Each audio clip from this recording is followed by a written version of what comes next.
할렐루야. 오늘도 우리 주님의 은혜와 사랑 여러분과 함께 하시기를 주님의 이름으로 축원합니다. 축원합니다. 오늘은 숨겨진 영웅 시리즈 47번째 시간으로 선지자 나단에 대해서 말씀을 나누고 또 은혜를 나누고자 합니다. 나단 선지자 하면 우리가 조금 그래도 낯이 익습니다. 귀에 익어서 나단 그러면 다윗과 함께 했던 선지자, 이 정도로 우리가 이제 기억을 하고 있습니다.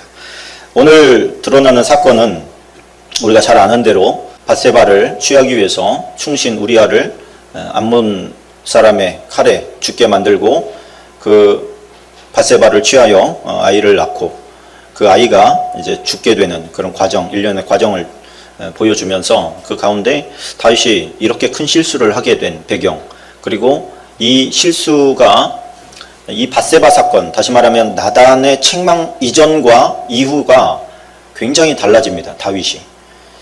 그래서 그 이전 다윗이 더 나으냐, 이후 다윗이 더 나으냐 이렇게 봤을 때 대부분 모든 사람들은 이 책망 이후에 다윗이 훨씬 더 훌륭해졌다 이렇게 평가를 하고 있습니다. 정말 중요한 이 순간을 우리가 한번 조명을 해보고 그 조명이 우리 자신에게도 비춰진다면 오늘 말씀 이전과 이후가 우리의 삶이 또 달라지지 않겠는가. 하나님께서 우리에게 다윗이 달라지게 하셨던 것처럼 우리도 그렇게 달라지지 않겠는가. 그런 기대를 가지고 오늘 말씀을 나누려고 합니다. 다윗이 지은 이 죄는 인간으로서의 다윗이 아니라 하나님의 대적자로서의 다윗으로 지금 비춰지고 있습니다. 다시 말하면 하나님께서 나단을 통해서 뭐라고 하냐면 네가 어찌 나를 업신여기고 우리아의 아내 밧세바를 취하였느냐 이렇게 말씀하시는 거예요. 그러니까 다윗이 이러한 행동을 했다고 하는 것은 하나님을 아주 무시한 처사라는 겁니다. 다윗이 그걸 알았을까요? 다윗은 몰랐을 거라고 저는 생각을 합니다. 다윗도 자기의 정욕에 육신의 욕심에 취해서 그렇게 행했는데 그것이 하나님 앞에 하나님을 무시하는 걸로 하나님에게 느껴졌다고 하는 것을 다윗은 깨닫지 못했을 가능성이 큽니다. 하나님의 사람이 세상에서 죄를 짓는데 그냥 죄를 지을 수도 있지 이렇게 생각하는 것과 하나님이 그 모습을 보면서 자존심 상해하는 그 모습을 우리는 생각하지 못할 때가 많다는 거예요. 우리가 자녀들의 삶을 살지요. 그런데 그 자녀들의 삶을 보면서 어떤 때는 부모가 수치를 느낍니다. 부모가 창피함을 느낍니다. 그것과 같은 거예요. 아버지의 자녀로 우리가 이 세상에 신앙생활을 하면서 살아가는데 아버지께서 보실 때 수치스러울 때가 있는 거예요. 내 자녀가 어떻게 그런 짓을 할 수 있냐. 그 얼굴이 뜨뜻해지는, 하나님의 자존심이 너무너무 상하시는 그런 이제 하나님의 모습을, 그런 어떤 감정을 나단이 지금 표현해주고 있는 것이죠. 우리도 하나님을 염두에 두지 않고 우리가 어떤 잘못을 할 때는 하나님께서 우리를 보시면서 우리가 맨날 아버지 그러면서 그 아버지 앞에서 살지 않고 내 멋대로 살다가 수치스러운 일이 드러날 때 너무 하나님의 얼굴이 뜨뜻해지는 거예요. 너무너무 괴롭고 네가 나를 무시하고, 그렇죠? 나를 무시하고 어떻게 네가 그런 짓을 해. 내가 너를 왕으로 만들어줬는데, 내가 너를 사울의 죽음의 칼에서 건져줬는데, 그리고 왕의 자리를 맡겼는데 네가 어떻게 나한테 이러니? 이러는 거예요. 하나님 앞에 한 게 아닌데 하나님은 본인한테 그런 죄를 졌다고 말씀을 하시는 겁니다. 그럼 우리가 요셉이 그 보디발의 아내가 꼬실 때 내가 하나님 앞에서 당신을 어떻게 범할 수가 있습니까? 내가 하나님 앞에서 이런 죄 질 수 없습니다. 이게 코람데오 인생을 살았던 거죠. 나는 지금 하나님의 눈앞에 있는 겁니다. 하나님은 나를 지금 주목하고 계십니다. 그런데 내가 어떻게 그런 짓을 합니까? 그런 죄를 짓습니까? 이렇게 반박하는 거죠. 근데 그 모습을 하나님께서 너무 귀하게 여기신 거예요. 우리가 하나님 앞에서 살아가라 라고 하는 이 대전제 앞에서 좀 부끄러움을 느끼고 우리 스스로도 그렇게 살아가지 못하고 그냥 육신에 보이는 대로만 그것에 치우쳐서 살아가는 모습을 책망하는, 나단을 통해서 책망하는 그런 모습을 우리는 보게 됩니다. 다윗은 지금 변질되어 있습니다. 나단은 지금 하나님의 메시지를 들고 가야 되는데 그 메시지가 세 가지죠. 첫 번째는 네 집안 식구들끼리 서로 칼부림 날 거다. 두 번째는 네가 남의 아내를 빼앗아서 네 거 삼았던 것처럼 네 아내도 네 이웃에게 줘서 너는 은밀하게 했지만, 비밀리에 했지만 세상 온 천하 사람들이 다 알게 네 아내들이 강간되게 될 거다. 세 번째는 너 그렇게 해가지고 애 뱉지, 그 애 데리고 갈 거다. 이 세 가지 저주를 가지고 나단이 다윗을 만나야 되는 거예요. 그러니 다윗이 예전에 그 신앙생활 잘하고 신실한 다윗이 아니잖아요. 지금 변질됐잖아요. 사람이 바뀌어버린 거예요. 그런 다윗에게 나단이 지금 독한 메시지를 들고 가야 되는 상황인 겁니다. 두렵지 않겠습니까? 저 같으면 두려울 것 같아요. 하나님께서 직접 말씀하시면 안 되나요? 꼭 제가 가야 되나요? 이렇게 반문하실 것 같아요. 하나님께서는 나단을 통해서 네가 가라. 네가 가서 이 독한 저주를 쏟아놔라. 그러면은 내가 죽을 수도 있을 텐데요. 뭐 이런 변명을 할 수도 있을 것 같은데, 오늘 그 마지막 절에 보면 15절 상반절에 보면 나단이 자기 집으로 돌아가니라. 다시 말하면 나단은 자기 임무를 마치고 무사히 집으로 돌아갔다. 그 얘기를 하고 있는 거예요. 이것이 나단의 입장이 되어 보면 이게 얼마나 감사한 일인지 모릅니다. 나단은 지금 순교의 각오로 왔었구나 라고 하는 걸 우리가 짐작할 수가 있죠. 왜? 이 말은 세 가지 저주는 그 한 저주만 하더라도 그 앞에서 그런 말 했다는 이유로 죽을 수도 있는 아주 독한 저주예요. 그런데 이것을 신앙생활 잘하고 하나님 의지하고 있는 다윗이었다면 이런 얘기를 했을 때 다윗이 당연히 반성하고 회개하고 하나님 앞에 바로 섰을 텐데, 지금은 뭐예요? 남의 여자 빼앗자고 지금 그 충신을 이방인의 손에 의해서 죽게 만들어 온 그런 아주 완전히 변질돼 버린 다윗의 모습에 지금 가가지고 돌직구를 날려야 되는 그런 상황인 겁니다. 그래 나단이 마음이 얼마나 떨리겠습니까? 얼마나 힘들겠습니까? 그런 죽음을 내가 이 말을 하고 나서 내가 죽겠구나. 최소한 내가 감옥에 갇혀서 몇십 년은 썩을 수 있겠구나. 이런 생각을 왜 안 했겠습니까? 두렵고 떨리고 괴로운 것이죠. 그리고 이스라엘의 특성이 뭐냐? 하나님의 선지자들을 가서 독한 말을 해주고 저주의 말 같은 거 들리면 그냥 나를 고칠 생각하지 않고 죽여버려요. 예수님께서 마태복음 23장에서 뭐라고 하느냐? 예루살렘아 예루살렘아 선지자들을 죽이고 네게 파송된 자들을 돌로 치는 자요. 파송된 자가 뭐예요? 구원 얻으라고 회개하고 죄사함 받고 구원 받으라고 그 귀한 메시지를 선포하는 그 사람들을 돌로 쳐 죽인다는 거예요. 암탉이 그 새끼를 날개 아래에 모음같이 내가 내 자녀를 모으려 한 일이 몇 번이더냐. 그러나 너희가 원하지 아니하였도다. 이게 이스라엘 사람들의 특성이라기보다는 모든 인간들의 특성입니다. 그래서 나에게 기분 나쁜 소리를 했어. 그럼 그 사람 다시 보고 싶어 하지 않아요. 그 사람의 말이 맞고 틀리고가 중요한 게 아니야. 내 기분 상하게 하면 안 봐. 저 사람 말은 맞아. 그러나 나 기분 나빠. 네가 그런 얘기 나한테 하지 마. 나는 너를 안 볼 거야. 뭐 이런 마음이 우리 안에 있는 것이죠. 또 우리는 기본적으로 그걸 알기 때문에 좋은 얘기만 하려고 하는 특성이 있습니다. 좋은 얘기만 듣고 싶어하는 인간의 특성 때문에 쓴소리를 제대로 못합니다. 그냥 습관처럼 막 독설을 내뱉는 사람들, 그런 사람들 빼고 누가 쓴소리를 해줍니까? 부모 외에 부모야 자식에 대한 사랑이 애틋하고 잘 되기를 바라는 마음이 뜨거우니까 쓴소리를 막 해주지요. 관계가 악화됨에도 불구하고 막 하지요. 내가 너랑 관계가 악화되는 것보다 네 말을 전해서 네가 고치는 게 더 중요해. 그러면서 막 하는 것이죠. 그런데 밖으로 나가면 그렇게 하는 사람 없습니다. 안 보면 되니까. 안 보면 되니까. 그런데 사랑하는 사람에게는 아픈 말이라도 해줄 수밖에 없는 거예요. 그렇잖아요. 사랑하기 때문에. 저렇게 되면 잘못된 길로 간다는 걸 아는데 어떻게 얘기를 안 해줘? 저 길로 가면 낭떠러지로 떨어진다는 걸 아는데 어떻게 얘기를 안 해줘요? 얘기를 해줄 수밖에 없는 것이죠. 그러니까 예수님께서도 인간의 특성을 잘 알기 때문에 그럼에도 불구하고 예수님은 계속해서 선지자들을 보내요. 보낼 수 있는 선지자가 있었다는 얘기예요. 그 얘기는. 다시 말하면 돌맞아 죽더라도 할 얘기는 하겠다. 하나님의 말씀은 내가 전하고 죽겠다라고 하는 사명자들이 그래도 있었다는 얘기입니다. 욕먹을 각오, 감옥에 갇힐 각오, 예레미야처럼 따귀에 맞고 그렇게 무시를 당하고 착고에 채이고 그럴지라도 하나님의 말씀은 전달되어야 된다라고 하는 사명자가 있었기 때문에 제대로 바른 말을 전할 수 있었던 겁니다. 하나님의 말씀을 거역하고 듣기 싫어하는 민족이 다름 아닌 이스라엘 백성이라는 거예요. 그들은 하나님을 잘 믿고 있다고 착각합니다. 저와 여러분이 한번 생각해 봐야 될 건 뭐냐면 내가 더 중요하냐 하나님의 말씀이 더 중요하냐 라고 하는 거예요. 하나님의 말씀이 훨씬 더 비교할 수 없을 만큼 중요한데 사실은 진짜는 내 감정이 더 중요합니다. 그래서 이렇게 설교를 듣다가 여러분 누구를 타겟으로 하지 않고 설교를 하다가 내 감정을 건드리는 목사님 설교가 나와요. 그러면 마음 문을 금방 닫아버립니다. 그냥 몸은 여기 앉아 있는데 좀 더 걸리면 그냥 문 열고 나가는 사람도 있겠지요. 물론. 그런데 마음 문을 닫아버려요. 어느 한 사람을 타겟으로 해서 설교하는 목회자도 있을 수 있습니다. 그러나 그것을 감정으로 대할 게 아니라 말씀으로 비춰봐야 돼요.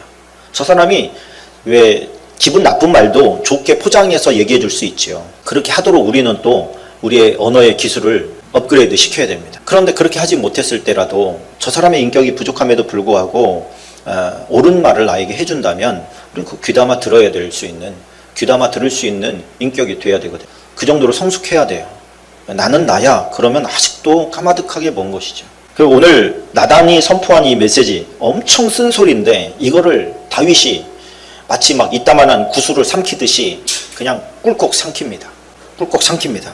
그리고 그 쓴소리를 꿀꺽 삼키니까 어떤 일이 벌어집니다. 꿀꺽 삼키고 왕인데 왕의 자존심을 다 죽이고 내가 잘못했다. 자, 이렇게 얘기할 때 나단이 고소합니까? 왕도 내 앞에 굴복하는구나 뭐 이럽니까? 그럼 완전 정신병자죠. 그렇게 하니까 어떻게 돼요? 나단도 편안히 자기 집으로 돌아가고 다윗도 회개함으로 말미암아 해결함을 받습니다. 물론 하나님께서 말씀하셨던 그 저주에 쓴 약은 그대로 그에게 다윗에게 적용되게 됩니다. 그러나 그 영혼이 구원을 잃지 않게 되는 은혜가 있는 거예요. 그리고 정신 바짝 차리고 살게 됩니다. 그 다음부터는. 나단의 이 선포에 다윗이 회개했다. 오늘 성경은 짧게 이렇게 표현하고 넘어가는데 시편 51편에 가면 좀 구체적으로 다윗이 어떻게 회개했는지가 쭉 나와 있습니다. 1절부터 3절까지만 보면 이렇게 고백합니다. 다윗의 시, 인도자를 따라 부르는 노래. 이게 무슨 얘기냐면 인도자를 따라 부르는 노래는 뭐냐면 선창하고 후창했다 그 얘기예요. 선창자가 있고 그 다음에 후창자가 있다 그 얘기인데 그게 뭐냐면 다윗이 자기가 그런 죄를 졌다는 것을 지금 노래로 만들었다는 뜻이에요. 노래로. 그러니까 자기의 수치를 갖다가 최대한 비밀리에 이렇게 밖으로 나오지 않게 잘 이렇게 해야 돼 이런 게 아니라 아예 만천하에 자기의 치부를 드러냈다는 얘기입니다. 다윗이 밧세바와 동침한 후에 선지자 나단이 그에게 왔을 때 하나님이여 주의 인자를 따라 내게 은혜를 베푸시며 주의 많은 긍휼을 따라 내 죄악을 지워 주소서. 나의 죄악을 맑게 씻으시며 나의 죄를 깨끗이 지하소서. 물은 나는 내 죄가를 아오니 내 죄가 항상 내 앞에 있나이다. 여러분 사람이 약점이 있다는 것은 좋은 일이라고 저는 생각합니다. 하나님 안에 있을 때는 참 좋은 일입니다. 왜? 그 약점이 자기를 계속해서 겸손하게 만들기 때문입니다. 그래서 베드로에게 예수님을 3번 부인했던 이 약점은 베드로에게 큰 약이 됐습니다. 그래서 끝까지 변질되지 않고 거꾸로 십자가에 달려서 돌아갈 수 있었던 것이죠. 예수님을 잘 믿는 사람들을 잡아 괴롭히고 감옥에 gat히고 핍박했던 과거가 바울에게 얼마나 큰 힘이 됐습니까? 나는 교만할 수 없는 존재예요. 큰 빚을 진 존재다.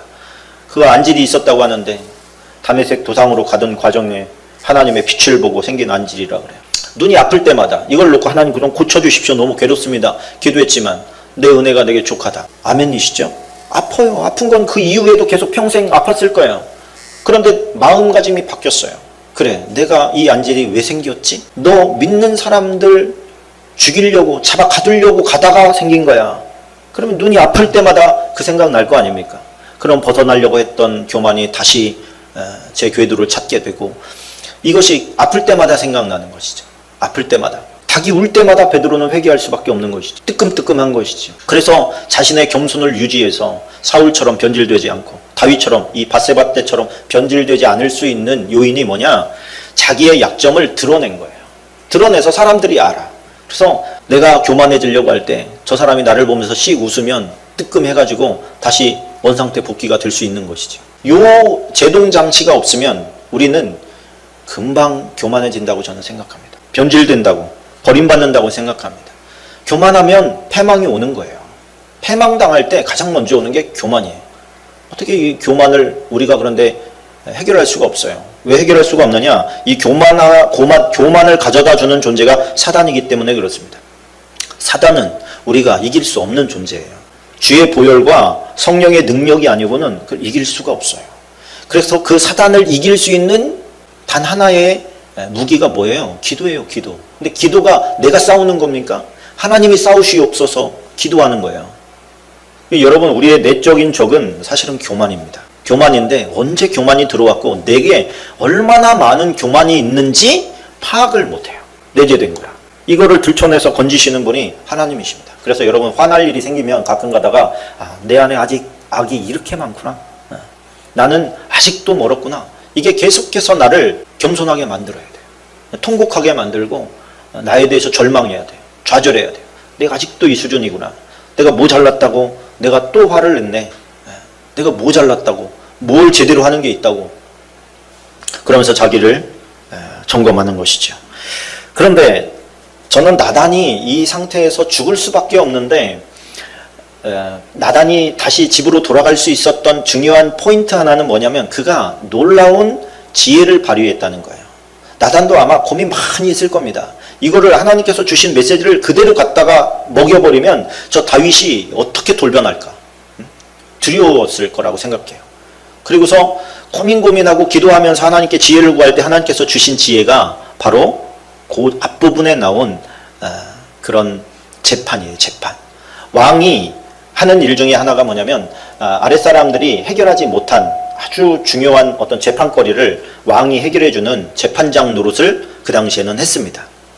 우리가 바울이 내가 가이사에게 상소한다 이렇게 얘기하잖아요.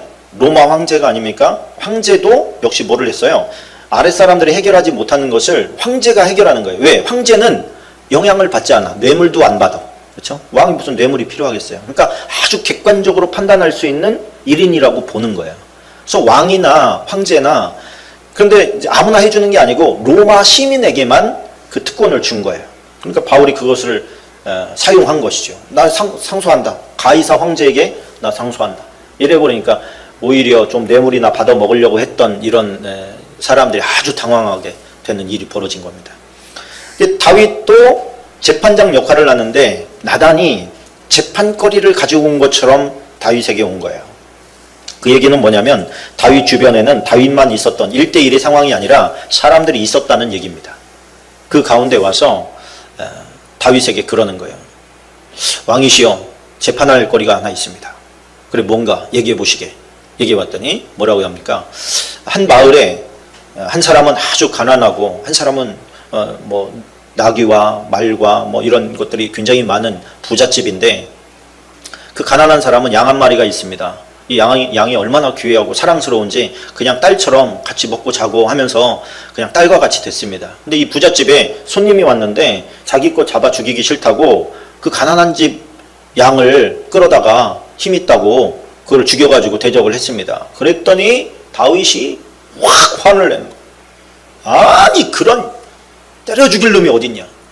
여호와의 이름을 걸고 말하는데 그놈은 당장 죽어야 돼. 막 그러면서 막 화를 내는 거야. 그때 이 나단이 뭐라고 합니까? 그게 당신이요? 이렇게 얘기합니다. 당신이 죽여야 사형시켜야 된다고 얘기한 그 사람이 당신이요. 당신이 하나님을 업신여기고 우리아의 아내 바세바를 빼앗은 거 아닙니까? 우리아에게 무슨 여자가 많았습니까? 그 한 사람 너무 귀하고 사랑해서 그렇게 오손도손 살아갔는데 그거 뺏어가지고 당신이 가진 거 아니요? 이렇게 얘기하니까 다시 얼마나 뜨끔합니까? 얼마나 창피합니까? 그거를 뭐 웬만하면 저놈의 입을 찢어라 막 이렇게 있을 것 같은데 여호와의 이름을 걸고 나온 선지자이기 때문에 어떻게 할 수가 없어요. 그냥 얘기하는 대로 다 들을 수밖에 없어. 주변의 사람들도 다 듣는 거예요. 어떻게 됩니까? 왕의 체면이라는 게 완전히 바닥나버린 것이죠. 완전히 바닥난 것이죠. 근데 사람들은 그 자기의 체면이나 자존심을 무너지는 걸 용납을 못해요. 저 조금 잘 나가시던 분들이 자꾸만 죽는 이유가 자기의 자존심을 이거를 해결 못하는 거예요. 내가 무너져가는 것을 해결을 못해요. 다윗이 얼마나 정말 그 하나님만 아니라면 저 사람을 어떻게 하고 싶을 거 아닙니까? 그 아마 할 수만 있으면 그 들은 사람들도 다 죽이고 싶었을 거예요. 그렇게 하지 않고 당신의 말이 맞다. 내가 잘못했다. 내 죄다. 그리고 통곡하며 회개합니다. 이게 참 위대한 것이죠. 지금 완전히 맛이 갈 정도로 다윗이 변질된 건 아니구나. 이게 우리에게 느껴진 거 아닙니까? 그 절묘한 타이밍. 이제 그 단계가 넘어가면 만약에 나단 선지자의 메시지를 무시하면 다윗은 희망이 없는 거예요. 그런데 그 메시지를 인정하고 받아들였기 때문에 다시 한번 하나님께서 기회를 주신 것이고 그가 일어날 수 있는 힘을 주신 거예요. 그 이후에 다윗 왕조가 완전히 튼튼해집니다. 자기는 늘 겸손할 수밖에 없고 그래서 그 다음에 이제 압살롬이나 뭐 이런 자식들이 막 반역을 일으킬 때 다윗은 담담해요. 그 내용을 보면 담담합니다. 도망갈 때만 조금 당황했지 그 다음에는 나단 선지자의 메시지가 금방금방 떠올랐기 때문에 아유, 압살롬 불쌍히 여겨줘라. 이런 기도가 나올 수, 이런 부탁이 나올 수 있는 여유가 뭐가 있습니까? 그가 하나님 앞에서 살았기 때문에 지금 이것은 하나님의 뜻이, 하나님의 말씀이 이루어져야 되기 때문에 지금 일어난 일이지 나를 망하게 하려고 하시는 게 아니다. 이거를 다윗이 간파한 거예요. 그러면 어떻게 합니까? 마음에 여유가 생겨요. 죽음이 왔다 갔다 하는데도 불구하고 마음에 평안이 생기게 돼 있는 겁니다. 원수의 목전에서 밥상을 차려주시는 것을 즐길 수 있는 상황이 되는 거예요. 저와 여러분이 하나님 앞에서 살아갑니다. 하나님 앞에서 살아가는데 하나님의 경고의 메시지를 목회자를 통해서 들을 때는 시험에 들 수가 있어요. 그렇지 않습니까? 그러나 내가 말씀을 읽다가 그 깊이 있는 말씀에 깨닫게 되면 누가 시험에 들어요? 하나님이 직접 말씀을 해주시는데 그 당시에는 이걸 뭐 늘 읽을 수 있는 상황이 아니니까 하나님의 음성을 듣는 분들이 선포해 주는 말씀이 그대로 적중해서 관계가 틀어지기도 하고 막 죽이기도 하고 그러지만 지금 이 기록된 말씀이 그때나 지금이나 여전히 같은 하나님의 말씀인데 내가 이 말씀을 듣고 내가 깨닫고 내가 통곡하고 내가 잘못했다고 하나님 앞에 회개하는데 무슨 시험거리가 있어요? 왜 사람이 보이겠어요? 아무 상관이 없어요. 그래 은혜는 다릅니까? 동일한 은혜예요. 하나님의 말씀을 보면서 내가 눈물을 흘리고 회개하고 통곡할 때 하나님께서는 똑같이 역사하시는 거예요. 회복의 역사를 보여주시는 겁니다. 이 사건을 통해서 이 이후에는 겸손하게 삽니다. 이 이전에는요, 다윗이 겸손할 일이 뭐가 있었어요? 자기가 잘못한 게 있어야지. 다 외부로부터 온 핍박이고 또 형제들로 오는 핍박이고 그럼에도 불구하고 골리앗을 치고 나가는 전쟁마다 이기고 그러니 그가 겸손할 게 뭐가 있어요? 겸손할 거리가 없어. 겸손할 거리가. 근데 한 방 얻어 터지고 나니까 이런 큰 죄를 짓고 나니까 그가 겸손할 수 있었던 거예요. 저와 여러분에게 있어서 내가 겸손할 수 있었던 이유는 뭘까? 이렇게 한번 고민할 수 있었으면 좋겠습니다. 나는 겸손한가? 이런 생각도 한번 해보시고 내가 겸손하지 않다면 내가 나의 치부를 잘 숨기고 있기 때문이다. 이것이 저는 맞다고 생각해요. 교제를 할 때 내 부끄러운 면이 나오면 진짜 교제가 됩니다. 그런데 부끄러운 면이 안 나오면 좋은 말만 하면 그건 진짜 교제가 아닌 거예요. 부끄러운 말들이 나오고 나의 수치됨이 나오고 그러면 진짜 교제가 시작된 겁니다. 그래서 베푸라는 게 뭡니까? 나에게 잘해주는 사람이 베풉니까? 그게 아니라 진짜 내 속에 있는 이야기를 꺼내놓을 수 있는 사람이 베푼 거예요. 예수님께서 우리의 구주시지만 구주로서 오신 게 아니라 뭐라고 그래요? 나는 너의 친구다 이렇게 얘기하잖아요. 친구. 친구에게는 뭐든지 얘기할 수 있는 거죠. 숨기는 게 있다면 친구가 아닌 거죠. 그래서 나의 수치됨을, 나의 그 부끄러운 것을 저는 여러분 좀 드러내서 고백해라 이런 얘기를 해드리고 싶어요. 사람들에게 한번 고백해봐라. 그러면 나는 겸손해지고 저 사람의 영혼은 건진받을 수 있는 기회가 생겨요. 저 사람도 분명히 사람은 문제없는 사람이 없는데 어떻게 완벽한 사람이 있을 수가 있어요. 그런데 다 부족한데 그 부족한 건 하나도 드러내려고 하지 않아요. 저 사람의 꼬투리 잡힐까 봐. 근데 사람은요, 크리스천은 꼬투리 잡히는 게 있어야 된다고 저는 생각해요. 그래서 성경에 보면 뭐라고 얘기하냐면 장로들을 청하여 기도를 받고 병들었을 때 네 죄를 사람들 앞에서 고백해라 이런 표현이 나와요. 요즘엔 그거에 대해서 굉장히 조심합니다. 왜? 그걸 은혜로 받지 않고 꼬투리로 사단에게 이용돼서 꼬투리로 잡는 사람도 있으니까. 그런데 그런 사람이 있다 할지라도 때로는 나의 수치됨을 고백하는 게 나의 겸손에 내 영혼에 유익합니다. 그리고 그 고백을 통해서 그동안 다 숨겨두고 그냥 창피하거나 부족한 것을 감추면서 살아야 된다고 생각했던 사람의 생각이 깨지게 돼요. 그제서야 비로소 진짜 회개가 하나님 앞에 나오게 됩니다. 그런 수치됨을 고백할 수 있다는 것 자체가 이 사람은 됐다는 뜻이에요. 그러니까 그 모습을 보면서 자기 죄책감에서 벗어날 수 있는 기회가 저 사람 완전히 벗어났구나라는 게 그냥 느껴지는 거죠. 그런 상황에 있는 사람이 그 사람을 보면서 도전을 받고 자기도 저렇게 되고 싶다라고 하는 소망이 생기면서 하나님 앞에 나올 수 있는 기회가 되는 거죠. 여러분, 이 땅에 얼마나 많은 사람들이 음란한 죄를 많이 짓습니까? 비밀리에. 그렇죠? 그 사람들이 꼬꾸라지고 발각나서 뒤집어졌을 때 하나님을 믿는 사람이라면 다윗을 다 생각합니다. 다윗을 생각하면서 다윗에게 기회를 주신 주님, 나에게도 기회를 한 번 더 주십시오. 발각나지 않았을 때는 중요하게 생각이 안 돼요. 그게 그냥 비밀의 무덤까지 비밀로 갈 것 같아. 근데 하나님께서는 때때로 그걸 드러나게 하십니다. 더 성장하면 자기 입으로 고백하게 돼요. 그렇게 해서 너희 중에 죄 없는 자가 먼저 돌을 던져라 그랬는데 누가 던졌어요? 아무도 못 던져요. 누가 죄가 없어? 다 감추고 있으니까 안 드러날 뿐이지요. 그 드러나게 해주는 사람에 대해서 오히려 감사할 수 있는 인격이라면 이미 하나님의 나라가 그에게 임하였다. 그렇게 보여집니다. 자, 오늘 이 나단을 통해서 우리에게 주시는 메시지가 뭡니까? 사명자는 사명자의 길이 있다는 거예요. 그 길이 때로는 죽음의 길이라 할지라도 가야 된다는 거죠. 가야 되는 거예요. 부담스럽고 공포스럽고 정말 하기 싫지만 하나님으로부터 말씀을 받은 자는 가야 될 의무와 책임이, 사명이 있는 것입니다. 그러나 또한 자신의 지혜를 한껏 발휘하고 주님께 도움을 구해서 말을 할 때 그가 용납할 수 있게 전달하는 것도 굉장히 중요합니다. 준비가 돼야 전달을 하는 거예요. 준비가 돼야. 준비가 되지 않으면 역효과가 납니다.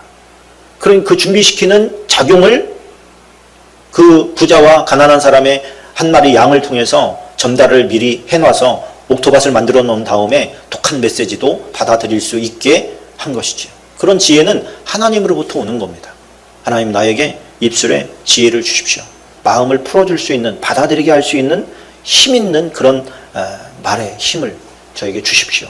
그래서 그 결과가 나를 높이는 게 아니라 저 사람이 회개해서 하나님 앞에 바로 설 수 있는 그런 사람으로 우리 주님께서 만들어 주시기를 원합니다. 그런 기도가 우리에게 있어야 될 줄로 믿습니다.